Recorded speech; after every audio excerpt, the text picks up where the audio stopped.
Good evening, everyone. This is Greg Thompson. Welcome to the Cover One Buffalo podcast. Joined tonight by my partners in crime, Nate Geary and Aaron Quinn. Gentlemen, how are we doing? I'm doing great, man. I am so excited to be the three of us tonight. When we talked about it and this was coming to fruition, I got really excited and canceled any plans I had, which were none, and jumped right on with you guys. Nate, how are we doing? I'm not paid enough to have to be on this with him, but I'm doing all right. You know, I just got done eating one fruit by the foot and three fruit roll-ups, so I'm ready for this show, carbohydrates wise. At least for 15 minutes before he crashes. Right. That's right. Pass out on show actively. All right, well, we are here that with the new kind of style of the NFL, this seems to happen every year where they backload all of the division games. We are somehow 12, weeks into week 13, and it's our first Dolphins game. So, I know I certainly grew up where this was the primary rivalry because, I like to remind people that when I grew up, the Patriots were trash, and that the Dolphins actually mattered. So this one's always a really near and dear one to my heart. What comes to mind when you guys think of this Dolphins rivalry? Yeah, I'll go first on this. I had so I grew up in Maine, right in the heart of New England, and so obviously I have the Patriots rivalries near and dear to me, even though they weren't always good. But I had one particular friend in high school who was a Dolphins fan, and every year we'd get together and watch this game.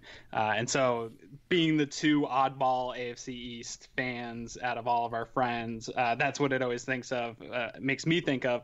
This guy, unfortunately, for him, has transitioned to a Patriots fan later in life. But I remind him every time that we play, I'll hit him up on the Facebook or the Twitter and just say, hey, how your Dolphins looking this year? Or whatever, just to remind him that at one point he was a Dolphins fan. So I go back to those. And then I'm also reminded often of the times Ricky Williams just would kill the Bills defense, which felt a lot like the second quarter of last week. A lot of those games of Ricky Williams just tearing our defense apart. Yeah. How about you, Nate?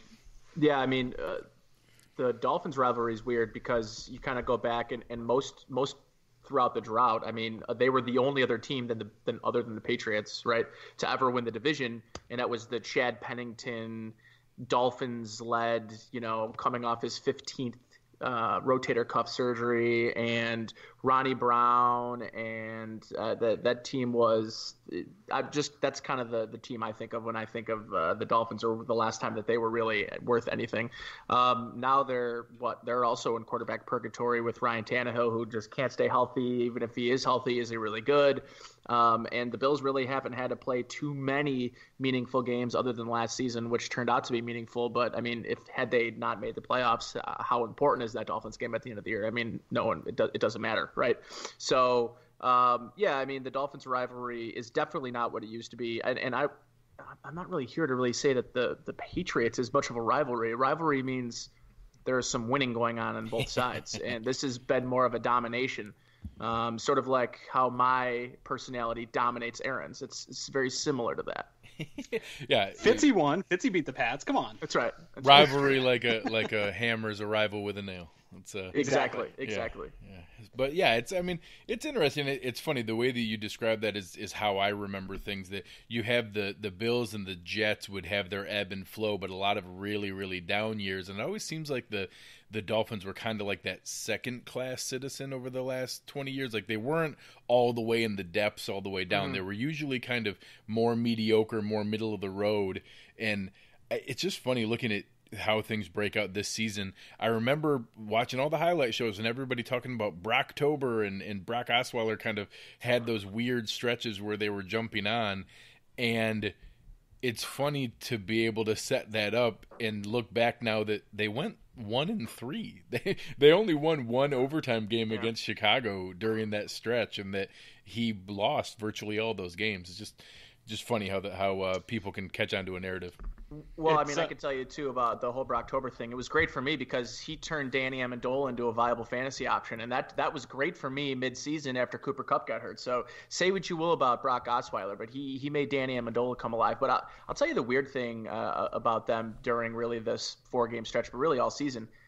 I mean, Kenny Stills what happened to Kenny Stills? And what happened to these wide receivers? And really maybe I think we sort of comes back to a place where I just think Adam Gase probably as a head coach is just far more overrated than maybe we all thought going in. I mean, everyone wanted Adam Gase, right? I mean, when he was the head coach there, and then he just sort of has made a lot of head-scratching moves, getting rid of a guy like Jay Ajayi, who was coming off of an incredible season the year before. But, I mean, hindsight, it was probably a good trade. But then letting go Ndamukong Suh with tons of time left on that contract and a lot of money owed just to have that all dead cap space. So, yeah, he's had an interesting tenure there. But the Dolphins, you're right, they've just sort of been the redheaded stepchild of the division. Nobody really cares enough to even care if you're good or bad.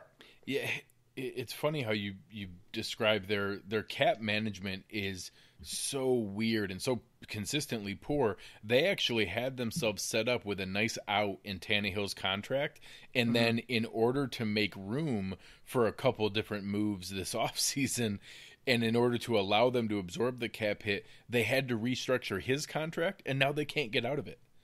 It's hysterical that they're so bad at kicking the can down the road that they just hamstring themselves.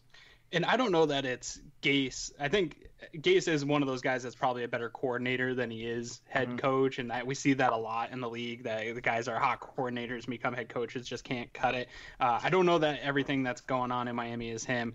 Tannenbaum continues to have a job, even though he has poorly managed rosters throughout the league. I think that a lot of the finger pointing can go there for Miami. They're an interesting team, though. You talked about a lot of the moves that were made. They had Gase. They stockpiled talent. It looked like they were going to be one of those type of all-star teams as they were bringing in talent. It doesn't work out, and then all of a sudden they have this culture change. I know culture has been a hot topic up here in Buffalo, and they tried to change that culture. And at the beginning of the season, it looked like that may be working. Unfortunately, here over the last 5 games, they've lost 4 out of the 5 games recently, so that culture has kind of taken a beating, I'm sure, down there in the Miami radio. But an interesting team, and I don't know how much falls on Gase or falls on the front office, but I don't think the grouping will be together long. Jordan Phillips even said to a certain extent, once he got here, he much preferred the culture here than he did. He definitely wasn't happy towards the end of his tenure in Miami. And I mean, hey, their poor pro personnel decisions are our gain this year, especially. So Jordan Phillips is a huge part of this defense right now, and hopefully a huge part of it going forward, right? I mean, thanks to the Dolphins and Adam Gase.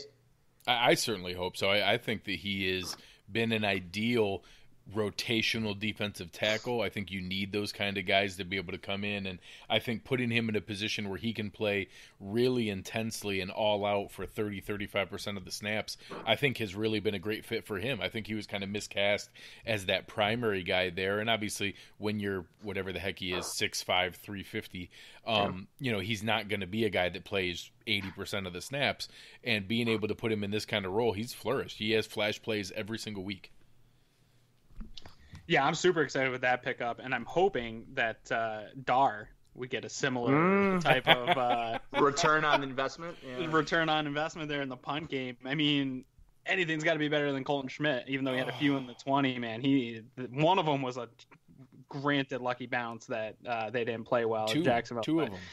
I don't want to see Schmidt back ever again. So Dar's at least got to be better than that. No, but speak for yourself. I'd love to see Schmidt back, but in the parking lot having a couple beers before the game. Yeah, he was fantastic from a tailgating standpoint. He seems to be a good guy for a fun time. But when you can't have a single, he did not have a single punt go 4 seconds in hang time. Every single one was under 3 seconds, and a couple of them he had a punt under 3 seconds at like 2.8. That was the one that they had the crazy return on. You don't give your guys any chance to get down there to cover when you have 2.8 seconds. Would have thought we'd be missing Bojorquez at this point, But he was really when he came in. I mean, his hang time, his ability to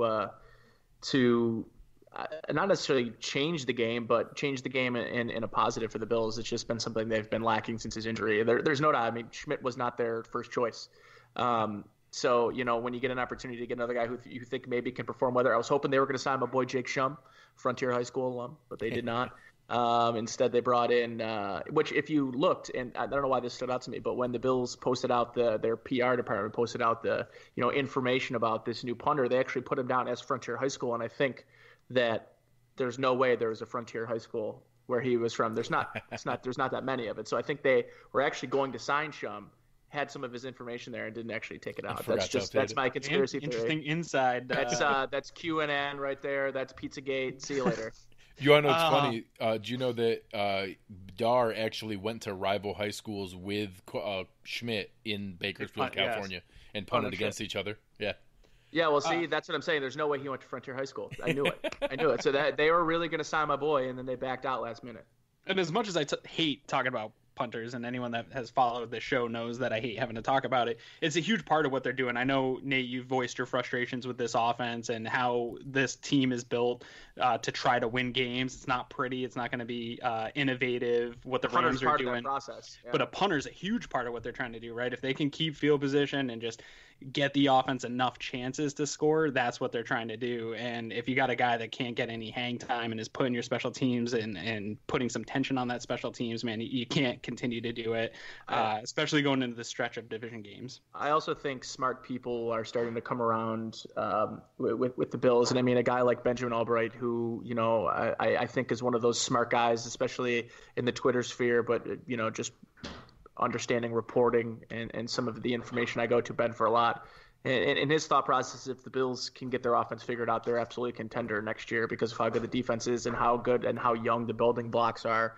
This is, you know, the offense, you know my frustrations about it, but I really appreciated the step forward, what I saw from Josh Allen last week. You know, I was watching the game in Iceland on a laptop, which wasn't ideal, but for the first time I got to actually just watch the game instead of being in the you know, at the radio station and kind of doing other things while I'm watching the game. I was really kind of just drinking a gin and tonic and watching the game, and it was glorious. And I envy you guys, truly.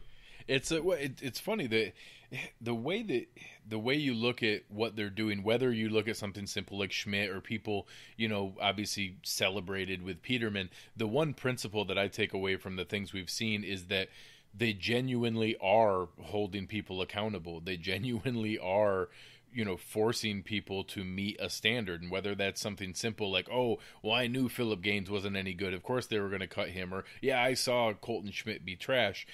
You see a lot of coaches and front offices struggle with that balance between loyalty and accountability. And it's really reassuring to me that someone who preaches as much as we do about the family atmosphere and things, I think you heard it in McDermott's press conference today about Robert Foster, that, you know, hey, he wasn't cutting it and wasn't taking this seriously, and we had to be able to move on. And since he's come back, he's been dialed in and doing everything we need, and now he's earned it. And that whether you're a punter who was brought in or whether you're a guy that they gave, you know, they gave Phillip Gaines a real contract. They, you know, now Vlad Dukas is inactive. I actually respect the fact that they're genuinely holding people accountable, and if you're not cutting it, ready to move on. Yeah, the Phillip Gaines one's interesting too, because I think they did try to invest a lot in that position and give him as many chances as possible. And to move on from him mid-season when your defense is playing the way it is, one, says a lot about the young guys that the youth movement that they feel they have, but also says a lot about how much they are holding people to that standard that McDermott talks about. And I know a lot of people make fun of all the coach speak, but that kind of move shows me that it's not just coach speak, that they're really, if you're not staying to that standard, like you talked about Foster, you're going to be gone. And I think too, interestingly enough, and this is kind of snarky, but it's also not, they're no longer the 32nd ranked offense in DVOA, which is almost unbelievable if you think about it, because they were so far behind 60 other years of recorded offenses that I just didn't think there was any way they'd figure out a way to get out of last place. But they did, and I mean, that's kudos to them. They've been getting better even with 3 different quarterbacks playing. So, you know, let's hope for the rest of the season we continue to see the same development in game like we did this week with Josh Allen. Well, let's start to dial in here. Before we jump into the matchup itself, I'm just going to give a quick shout out to the team over at cover1.net. A lot of fantastic coverage going on and quality content. Make sure you take some time to go over there. We still have things going on to jump in for the premium membership, to be able to jump into the Slack channel, which I love to go back and forth and be able to have some intelligent dialogue. We're also running something going on right now. So if you can go out, give us a review on iTunes or any of the other sites that you get your podcast from. We're we're going to be looking to that to be able to pull in and do a giveaway on some of our Cover One t-shirts coming out here. So take some time. It really helps us out, gets the message out there, and lets other people know that this is the kind of conversation that you want to hear about your Bills and everything that we have going on. So before we jump into the breakdown of the game, just wanted to give a quick shout out to the team over there and to remind everyone to go out there and check it out. As we jump into things, let's start on the offensive side of the ball. So obviously we've only had one game back of the renewed Josh Allen era here, and it was against honestly probably the best defense that he was going to face the rest of the way. So now coming into a Dolphins defense that's lost 4 out of the last 5, has given up 30 plus points in 4 out of those 5. What are you expecting to see the offense try to focus on when we get started here, Nate? You guys remember Charles Clay? Who's that guy? Like, he's actually a limited participant today. Yeah, wow. Come on, it's only been like a week, right? I barely remember he played for us. But it'd be nice to see him. He always seems to have good games against his former team, right? Like he always had a lot of his best games against the Dolphins. Would like to see him back this week. What I'd like to see personally from this offense, and specifically Josh Allen, is I want him to start making those in rhythm throws, those slant patterns. I like that they're getting Isaiah McKenzie involved in the game plan. I think like his sort of style of play, what you need from this offense in terms of playmakers, like he brings all of that versatility, right? Like super quick, kind of like a running back, but kind of like a Tyreek Hill, but also kind of like a Tavon Austin, and he's kind of got all that stuff working out for him. So that his sort of, I guess, emergence in this offense, right? I mean, I don't want to say emergence, it's been 2 games, but he's had a significant impact on minimal touches, significant impact in the game. So that's the kind of efficiency you're looking for from the player that he is, because that's the guy they kind of really needed, right? Like he's not a great polished route runner, wide receiver, a guy that can play on the outside like Tyreek Hill, but he's a guy that can, force defenses to game plan differently. And that's what this offense lacked, right? They just didn't lack anything that defensive coordinators were like, I've got to shut this guy down for the Bills. They didn't have that player. LaShawn McCoy hasn't been playing that great. He had to, take away that New York Jets game, and really he's had obviously the worst productive season in terms of production in his career. And I hate to be the guy that says has he lost a step? I don't think so. But this week is sort of a really important game, and really the rest of the season is a really important game, because it's a team that sort of, they didn't commit anything additionally financially, but they basically came on and said, we're planning on bringing LaShawn McCoy back in 2019. But these last few games, he needs to turn it around a little bit and become the focal point of the offense and be the productive focal point, because they can make him the focal point, but he hasn't done a lot with it this season. What are you looking for, Aaron? Yeah, so we know about the struggles that the Bills offense have had up into the past couple weeks here, where they've started to rebound, like Nate was saying, have gotten out of that 32nd worst offense ever. But you look at the Dolphins defense, and I see some opportunities in this defense. We saw the big play against Jacksonville last week. TJ McDonald, I loved that signing for the Dolphins in the offseason. I was a big fan of him, and I think it's been actually worked out horribly for them. And with that, I think there's going to be some big play potential. Robert Foster, if he continues to get going, I really like. Fitzpatrick's been really good for them, though. Even though I definitely criticized that pick, because it's like they had so many guys in their defensive backfield, specifically at the safety position, to McDonald and who's their other Jones? Yeah, Rashad Jones. Two really, I mean, at least going on paper, two really good receivers. But Minkah Fitzpatrick's been kind of an X factor for them. So that you're right, though. Like their defensive backfield is open for that, though, because Minkah has mostly been kind of roaming as like a nickel corner. A guy he that plays kind of almost identical to the everywhere. Micah Hyde spot in Green Bay. But they don't have that guy that's going to really protect the top of the defense. So I think there's some big play possibility. What I'm really looking forward to, if Clay can't go, and even if Clay can go, I think we're starting to see a little bit more of Jason Kroom every single week, and I think that Logan Thomas too. You're seeing more of Logan Thomas too. Sure, but I like what I'm seeing out of Kroom, and I like that potential there, and I think he could have a big game. We're going to get a big game from one of these random dudes. It always happens against the Dolphins, and then obviously the matchup that I always like, and it continues to be a kind of under the radar rivalry, is the Kiko Alonso Shady and the talk that goes on there. And I think that Shady might get up for this game because he really doesn't like Kiko Alonso, and the fact that he was traded for him, I think is an additional chip on his shoulder. He always has a chip on his shoulder, but I think it's an additional one. So I agree with what Nate was saying, and I think Shady might be able to get going here against this defense. They're not a very good defense. They're the 23rd rated defense, according to Football Outsiders, 18th in the run, 22nd in the pass. So some opportunities, even for a bad offense, are going to be there. Well, and after their 3-0 start, I think that in the more recent games, they're even lower than 23rd. I think they're buoyed by the fact that they held that opening stretch of the Titans, Jets, and Raiders, and then another Jets game. I think that really buoyed that defense against some terrible teams, and that now, that they're actually been abused and taken advantage of much more than that. Yeah, no, I don't disagree. And so I think there's some opportunities for this Bills offense to continue on their pace of not being the worst ever. We're not the worst. We're not the worst. It sort of reminds me of like the third Dark Knight movie, right? Is it where Christian Bale has to get out of the Ra's al Ghul's lair? Like he's got to get out of that, and he just gets out. He figures out right at the end. He takes the harness off. Like the Bills taking the training wheels off. Now they just got to Christian Bale their way out of that giant, disgusting black hole they were in.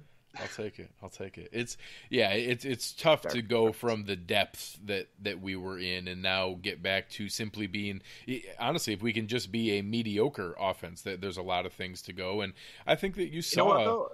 Like I'm loving the fact, Greg, that they're starting to phase out Kelvin Benjamin, right? Like they're starting to do things that I think have become logical next steps for the offense, right? Like Zay Jones playing 95% of the snaps. That needs to be the way it goes for the rest of the year. He's their wide receiver one. Him and Josh have to get into a nice little rhythm, right? Like Josh and him haven't really found a rhythm together. I kind of hope that comes in because he's your escape valve. He's your safety valve. He has to be. Derek Anderson found it pretty quickly. So I just want to see like a game where Josh Allen goes like 17 of 23 or something, like I want to see some real passing numbers and I'm thinking it'll come. And I think too, last week you probably could have had 15 completions, based on some drops and obviously some penalties, but also a lot of those passing downs, he just tucked in and ran because he found an opportunity to do it. And I thought he made good reads, especially in his touchdown run. And Eric posted it up on Twitter earlier, and I'm sure he probably has a piece on it because that's what he does. He just poops out articles. I don't know how he does it, but I don't think he sleeps. I don't think he just poops out articles. I think that's really what it is. But like his piece about how basically Telvin Smith on that play, the middle linebacker, is completely bracket away and looking at like they just didn't cover Josh Allen in the red zone. It's like if your team's going to do that in 5 wide receiver sets, I want my quarterback to have the wherewithal to say, once that guy turns, I'm gone, and that's what he did. So, like, he could have probably had 15 completions in that game, right? And maybe less people would just stop bitching about every little thing, and we could talk about it was 15 of 23 instead of 8 of 19, Oh, yeah, for sure. Well, and it was exactly there. When you take in the 3 that were taken away by penalty, the 2 major drops that were there, the handful of times that, I'd be concerned if it was 13 rushing attempts when it was him leaving clean pockets after an immediate pull down or an immediate first read. He was genuinely going through his progressions, and a couple of those running attempts he had to stiff arm guys in the backfield just to get away from a sack, and then ended up running for positive yardage. But he was genuinely going through those, and you saw obviously on the touchdown was the biggest one, but the other major pickup to the other throw to Foster, both of them, and a couple other ones that he was standing there waiting to take a shot fully in the chops as he's letting the ball go, that he certainly could have backed out. And what we didn't see a single time was that terrible reverse where he would spin away, turn his back to the receivers and literally run away and then circle around and go 10, 12, 15 yards deep. He didn't do it a single time. So that's a minor thing that doesn't seem like some major win, and I'm sure some fans listening right now going, well, yeah, of course that was terrible, but that's still incremental improvement. That's still the kind of development we're looking for, is that he can look at something on film, realize it was a problem, and then address it and not do it. And that's what gives me hope that we're going to continue to see that whether it's something as simple as taking more shots down the field and not taking off too early, not bailing out and giving up huge losses if we get caught, being able to look for those opportunities that are there. And then, it's okay to pick the ball up and run. And I actually have some confidence in that's going to help the fact that he is 6'5", 250, and he is a big boy, and that he's not someone I'm worried about being frail and broken that we're going to have to worry about there. So anything else on the offensive side of the ball that you guys are looking for going into this week? Well, I want to touch on what you just said, because I don't think that it's minor or incremental that he didn't do those things. He had a chance to sit and learn and talk with the coaches about the things that he was doing wrong, and he came back and did some things right. Obviously, to Nate's point, there's some things that we'd still like to see from him. I don't particularly care about what the stat line at the end of the game looks like. That 3rd and 8 where the guy's wide open, I don't want to see him bounce that 5 yards to the left of him. I want to see him hit those, things like that. But I don't care what the stats look like. I want to see him stay composed, not do the spin out, roll back, hero ball things, stay in the pocket like he did. I think that those are actually huge improvements from a guy, because everyone was arguing, can you change muscle memory? Can you change these habits when the live bullets are flying? And I think that we saw a little bit that, yes, I think he can, and that he's taking coaching really well and trying to, will he do it at some point? Probably. But I think that he made a concerted effort to try to stay in the pocket and deliver the ball. And those are huge steps forward for a rookie, in my opinion. I forgot who said it, but in that game, and then I kind of go back to the Minnesota game too, maybe it was Howard this morning, that you were seeing things that made him such a coveted in a lot of cases, or a guy that was going to go in the top half of the first round, or the good to great things that people saw in his game, but didn't think he'd be able to stretch out and make more consistent over the entire course of his game instead of just incremental parts. But the 2 throws that I think 2 other guys in the league can make the throw. And one of them is Aaron Rodgers, who I think is the best quarterback in the game. Whatever else is going on with Green Bay, that doesn't matter. Aaron Rodgers is one of the best quarterbacks in the league. His arm strength is unbelievable. It's undeniable. And the Kelvin Benjamin throw and the throw to Robert Foster, that touchdown, those 2 throws, there are 2 humans on earth who can make that throw.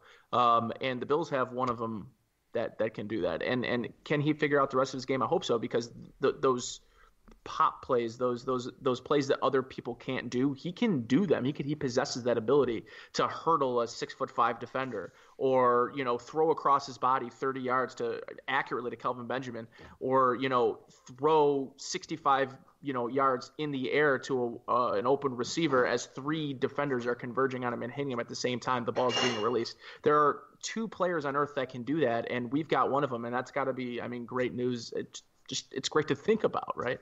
Yeah, well, and the consistency that you talked about, I think that another incremental thing that he showed this week was the ability to intelligently throw the ball away. He had 2 or 3 instances where he made the reads, looked out there, and he didn't try to stop and launch the ball against the grain, across his body, across the field for an ugly interception. He knew when his time was up. He didn't take a sack. He didn't run out of bounds. And there were 3 plays where he threw the ball away. Now, that doesn't look awesome from a completion percentage standpoint, but when we are running our plays where we had to keep extra guys in for protection and the other guys were taking, shot chunk play opportunities, we didn't have the dump off there for him to be able to pad his completion percentage, and he made the right read and he threw the ball away, so not to do that.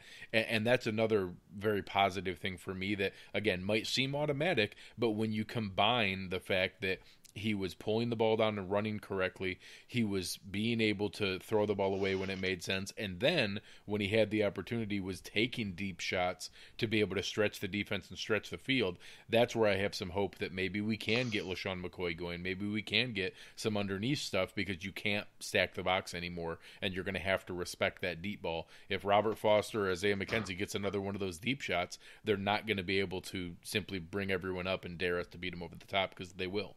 What I think is important, too, is he's able right now to bridge the gap of the learning curve that he's going through as a passer and as a quarterback with running the football. I mean, he's the first quarterback in Buffalo Bills history to run for over 100 yards, right? And obviously, I think it ended up – did he end up with 99? Is that yeah, the stupid kneel downs at the end took from the right, 99. The kneel downs took him up. But he was up until that point, he had been the first Bills quarterback to ever rush for 100 yards in a game. So – it's important that he's establishing himself as a dangerous runner, because what that does is it forces offensive coordinators to keep a guy home, and that opens things up, as you mentioned, for LaShawn McCoy. But not only that, that starts to bring that second safety, right? Like maybe that brings the second safety out of the box, or maybe that brings a second safety into the box, and then you're talking about offensive or defensive corners having nightmares, because if you have one safety, Josh Allen can reach the holes in your zone defense in your cover 3 with his arm strength. And then all of a sudden, if you don't have that safety in the box, well, Josh Allen can beat you with his running ability. So you start to talk about, box numbers and little things like that maybe we don't necessarily normally talk about, but how much those can either benefit him as a playmaker or really just benefit the offense as a whole, and allowing LaShawn McCoy to find better. You talk about a guy like Todd Gurley, right? Todd Gurley runs against the most 5-man boxes in the NFL, or 6-man boxes, I should say. So like, both. Right? You know what I mean? Like, he not only is he a great running back, he's getting incredible opportunities to run the ball against incredibly favorable run looks. So LaShawn McCoy's not getting that, right? So if LaShawn McCoy was getting 60% of his runs were runs against 6-man boxes, I think LaShawn McCoy would probably be having a better season. He would. Yeah, definitely. And you can't see us on the podcast anymore, but I just want to say that I am sipping my tea, because everything that Nate just said, I was stumping for. That's the reason I wanted Josh Allen to start right away, because of the stress that he puts on the defense that none of the quarterbacks that the Bills had this year could do, and we've missed it. It's been great that he's been able to sit, but the Bills have missed stressing the defense. I think you're only going to see defenses stress more as he puts more on film. Yeah, I know there was a group, and I even understood the logic of where it was coming from, but the group that was sitting there saying, well, maybe we should stick with Matt Barkley, I hope that you see what happened on Sunday, and that we do not win that game if Matt Barkley is playing, because the Jags defense doesn't have to respect anything. He's not hitting that 75-yard touchdown. We're not having any of those chunk plays, and being able to be in that position, it's exactly why he's there. And I'm sure that over these last 5 games, there's going to be a dud. There's going to be a really ugly one. But like Nate touched on, I hope there is a 17 of 22 game. I hope he does have a nice clean one. And it might come against a defense like Miami that, is hurting and is going to be in a position to, that they have a lot of things going the wrong direction and losing as many games as they have here. I think 6 of their last 8. And they're going to be in a spot where maybe we can take advantage of that. Switching over, let's take a look on the defensive side of the ball. My most excited thing is that we get to see our defense go up against Ryan Tannehill or Brock Osweiler or whoever the heck they're going to throw out there. I'm assuming it's going to be Tannehill again. But what are your guys' thoughts on where our defense can take advantage of and put them into a difficult position this week? So for me, I mean, the stat this week, and Tre'Davious quote tweeted it, 58 yards through the air since week 3 for Tre'Davious White, and 211 passing attempts his way, something crazy like that, or 200 plays. And it's just the amount of yards per play that he's giving up as a quarterback is outstanding. He's a top 3 or 4 corner right now in all of football. And again, on the other side of the ball, we've got a guy that does things that other players in this league simply can't do. There's only a couple of guys that can post those kind of numbers against the Bills defense that at the beginning of the year, right, didn't look recognizable. That was, to me, the biggest concern, was the start this defense had. I was really down about the future of this organization the first 3 or 4 weeks, when the defense and the offense together were just combining for poor efforts, and they just did not look good. And now this defensive unit is arguably the best or second best defense in the league in terms of overall. They don't really have that one guy, right? Like, they don't have a Luke Kuechly, they don't have a Joey Bosa, but they've just got a bunch of B+ to A- players that are all playing in tuned. And I mean, their defensive backfield with Levi Wallace is one of the best in the league. Nate, Aaron, what are your thoughts on the Nick O'Leary revenge game? Wow, oh, man, dubbed the Nick O'Leary. Yeah, I hope not, right? I don't want anybody to come back at me for anything I said about Nick O'Leary over the summer. So I want to touch on what Nate said about Tre'Davious White, because I was on the record here on this show weeks ago talking about where I thought that he's starting to my concern with Tre'Davious was he wasn't going to get better than he was as a rookie, and we would just see kind of a consistency from him. But he actually has gotten better, which is outstanding. And I think that he is really trending towards All-Pro. I agree with what you said, Greg, that maybe because the Bills are so bad as a whole and they don't get the national attention that other teams do, that he might miss out on the All-Pro. But I don't think there's any doubt in anybody that follows football's minds that he would be deserving of that conversation of being one of the all-pro cornerbacks in the league this year, which is a fantastic thing out of your second-year cornerback. We're also seeing the emergence of Matt Milano. People talking about him having a Pro Bowl type season. You got Lorenzo Alexander playing like he's in his late 20s again. He's playing really well. Jordan Poyer, who had a really tough beginning of the season and missed a big tackle in that last game. You're seeing a little bit more of that this year, but he's starting to play a lot better. So kind of to Nate's point, this unit is really just starting to gel, coming together. The stuff we're seeing from Tremaine Edmonds every week is just getting me super excited to see what he can do in that second year. How Trey's growing into that second year, Milano's growing into that second year. What are we going to see from Tremaine Edmonds in year two is going to be unbelievable to me. So there's nothing but excitement for me, and we haven't even touched on the defensive line. So and just to piggyback off that, because I think it was a couple weeks ago on Sunday NFL Countdown where Rex Ryan said, "Man, if Jerry Hughes been playing like that for me, I'd still be coaching."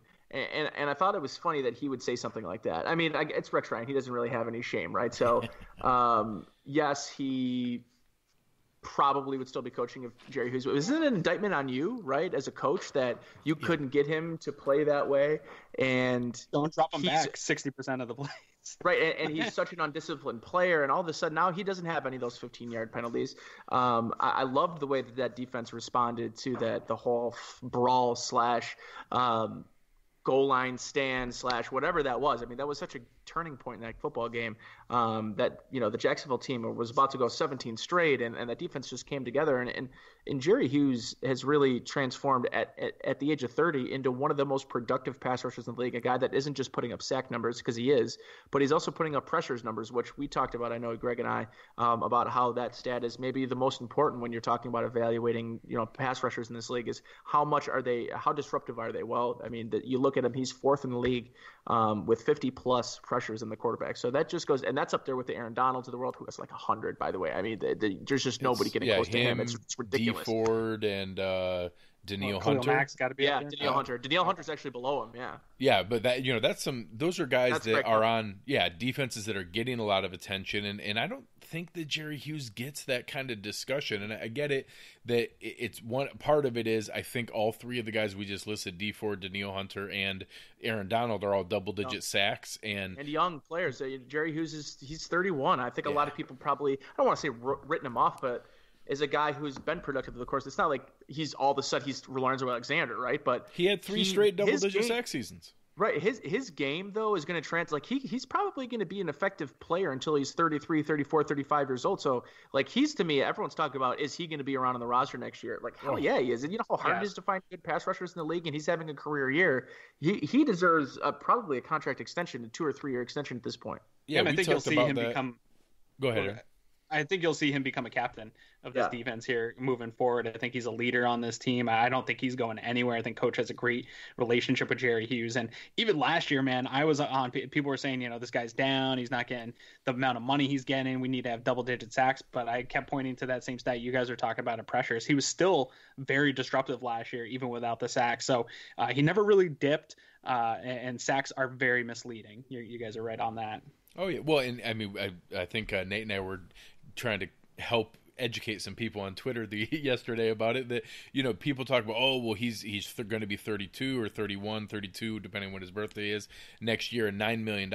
That's fine. Look at Julius Peppers. He's easily 40 years old. Yeah, easily earning that number. And as Nate said, I would love to be able to put together a 2 or 3 year additional extension beyond next year, because again, as I touched on earlier, we have a great setup with 8 defensive linemen where nobody plays more than 60-some%. Everybody plays at least 30%. You can keep guys fresh, and that next year maybe we see him play 50-55% instead of the 65% he's playing, but you're still able to get consistent production out of that, and that he's able to contribute, because when he's out there he's able to go all out, and he's shown that that's still going to be a major problem for just about every left tackle in the NFL. Absolutely. The one last thing here I want to touch on before anybody else gets in on the defense, I liked this matchup with the Dolphins healthy, and when you go look at the injury report, I like it even more right now. Their entire offensive line. Parker's limited, Drake's limited, Tunzel, Amendola, Grant, special teams ace out, Swanson and Larson. Wilson's been out. So there's a lot to like there for this defense who is just starting to really thrive. I think that they're just gonna have a field day if a lot of those guys don't play or even hurt They've and still, limited. and the crazy part is both sides of the ball for the Bills have still really maintained all year just to be an incredibly healthy team. You look at other teams across the league that have, been winning despite all those injuries. I look at like LA, the Chargers, they've done a really nice job of sort of overcoming injuries to their best players, right? Like Joey Bosa really hadn't played all year, and you can make the argument they didn't really miss a beat at all without him. They went 7-3. 7-2, 6-2, something like that without him. So, but yeah, no, the Bills have maintained like an incredible amount of just their entire roster's healthy, basically, other than guys who nobody cares about like Charles Clay. That injury report also doesn't count Jakeem Grant, who was actually put on injured reserve today. He is there. Isaiah McKenzie, Tyreek Hill, who has broken some of their biggest plays. He's the punt returner and kick returner, so they're going to have new returners in both, and he's their weapon on offense. They don't have anybody to replace that role. They have, obviously some people see the potential in Devontae Parker. Nate, you brought it up earlier. Kenny Stills has some opportunity there. Amendola is your stereotypical slot, but they didn't have anybody that was twitchy like Jakeem Grant, and losing him is a legitimate difference in their offense. Absolutely. So and if Amendola, he did not participate, and say Parker has some issues and can't go, I'm taking Tre'Davious White with Kenny Stills all day long. He's not going to touch the ball. So that is where, you start looking at this injury report, and if one of those guys falls off, man, like I still at Amendola's age, I like Taron Johnson against Amendola. Like I think he'd still get some catches and make some plays, but I like that matchup too. So across the board, I like this. Well, and I mean, we looked at what Jacksonville was able to do with the issues on Miami's offensive line and what they're struggling with there. I don't know that they're a team that can line up and just punch us in the mouth the way that we saw Fournette and those guys do. I think that obviously we know the big play potential of Kenyon Drake. We know that Frank Gore is literally Dracula, and I mean, he just is. The man's never going to die. So he's there and he gets his 3 yards, the tough way. But I just don't know that they're in a position to line up and punch us in the mouth the way we saw Jacksonville do it in the second quarter. So I honestly feel the best going into this game I have, and that makes me nervous. It does make me nervous, and it's interesting because I was on up in Canada there, the Fan, what is it, 590 the Fan or something like 950 the Fan, early in the season, and they were talking about how bad the Bills were, and I kept having to answer questions about that, and then at the end they really kind of boiled my blood a little bit because they were like, how much better are the Dolphins than the Bills right now because of their fast start? And I said, you know what? I mean, I haven't gotten to watch a lot of the games, but on paper, I don't think they're that much better. And I think that they just had the ability to start against a much easier schedule than the Bills had. And I think if the Bills maybe had that schedule to start, we would have had a different conversation at the time. But I think it started to even out here over the last 5 games. And you're starting to see 2 teams that are pretty much in the same spot, which is totally mediocre to bad, going up against each other. And I think this could be, looking at the game, I feel much better than I did against the Jets going into that game, but very similar. Of like, this is not a highlight game for the NFL in any way, but for Bills fans, it could be a lot of fun. Well, you want to know, as far as the attention, and that the Bills obviously went on a long stretch there where it was either the only attention they got was horribly negative or embarrassment, or it was zero. I will say I had some respect for the fact we got 2 shout-outs from the crew over at Good Morning Football. Josh Allen got the angry run of the week. They loved it, going through there, him putting his shoulder down and knocking the safety into the end zone, and then getting up and flexing on everybody, and being able to go through and kind of getting that kind of positive attention for the first time, that it wasn't tongue-in-cheek, it wasn't sarcastic, it wasn't, making fun of the team. It was, hey, this is genuinely exciting. And then, they showed that play over and over again of the 75-yard touchdown to Robert Foster, and that it was kind of fun to be able to see things presented in a positive light and actually have a genuine highlight that wasn't a joke or wasn't making light of their historically bad offense. That, that doesn't mean everything's great now or that we have things turned around, but it was kind of cool to have some positive attention for once. Absolutely. No, and I think it's good for the city. Right now, obviously the Sabres are hot, but I think Who? people were very excited that the Bills picked up that win and in the fashion that they did against a team that, again, not a rivalry because it's only gone back and forth, but there's some tension between Jacksonville and Buffalo over the last year and a half. So I think that got fans excited for the Bills, again, coming out of the bye, and things are just fun right now here in Buffalo. All right, gentlemen, I'm going to put you to it. Let's come out with some predictions of what you think is going to happen this weekend. I'll open things up and give you guys a moment to get your thoughts together. It is down in Miami. It is, I think it's a little high in my mind, but, they do have the Dolphins favored as 6.5 points for a reason. I think that's a little bit of a stretch. That seems steep.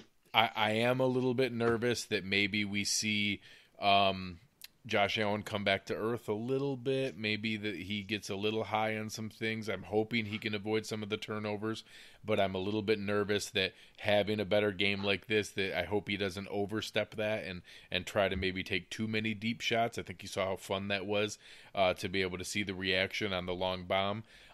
So I actually think the Bills are going to stumble on this one and that we're going to see something close, but maybe like 17-16 Dolphins. Nate, okay. what do you think? Go ahead, Nate. You want me to go for a second? Yeah. So Brian Dable, right? I thought probably called his best game last week, and it was really great timing for it when your quarterback's coming back from injury, right? So great all around.